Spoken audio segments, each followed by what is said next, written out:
Okay, for our next episode, episode 9 of watching Psalm 119 and giving a reaction.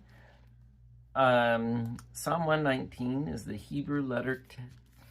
This section, 65 through 72, is using the Hebrew letter Teth as the first letter of the acrostic. And Teth represents like a bowl with an inverted rim is what I read. And it represents the hidden promises of a new child coming from the container of the womb of the mother. So the previous letter, Heth, was about a connection between man and God, and now we have the connection between the mother and the child, the womb holding the child.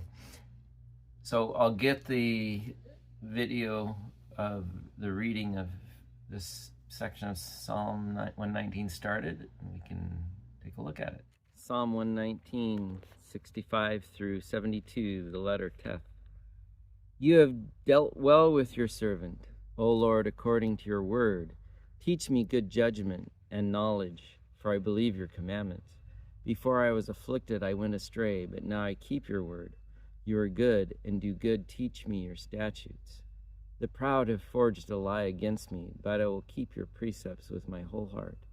Their heart is as fat as grease, but I delight in your law. It is good for me that I have been afflicted, that I may learn your statutes. The law of your mouth is better to me than thousands of coins of gold and silver. Well, I think the reaction I get from that is verse 70. Their heart is as fat as grease, but I delight in your law.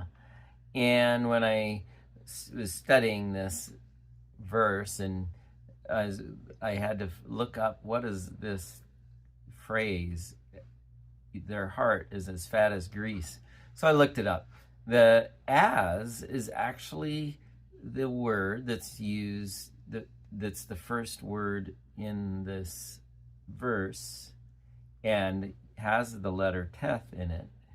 And in this case, it refers to the insensible.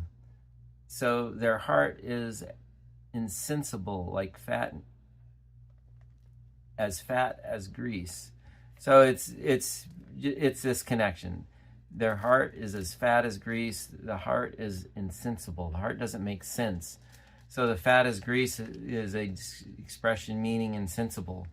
But I delight in your law. This teaches us about our heart. Our heart doesn't make sense. Our heart is fickle. Our heart doesn't make sense. It's as fat as grease. It's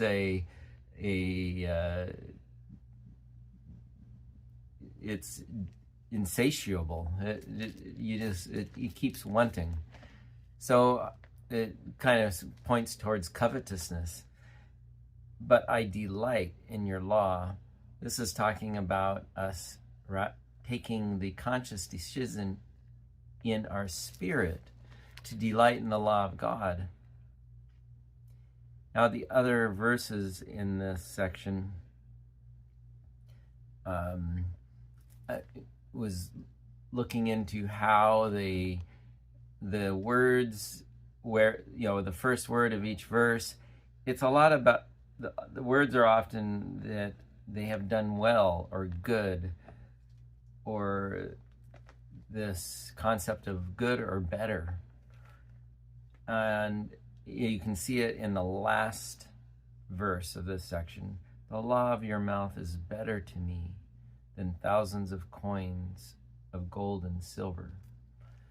So thinking about the meaning of the letter Teth, it is this hidden goodness, the hidden promises of God.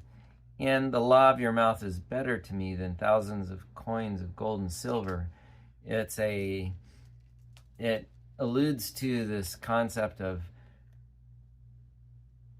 when you study the law, when you study the words of God, it's almost, for others, it's a secret that others don't know. But when you study it, you can start unlocking that secret. You can start unlocking that hidden goodness of God by looking at his law, looking at his words, and incorporating him into your life.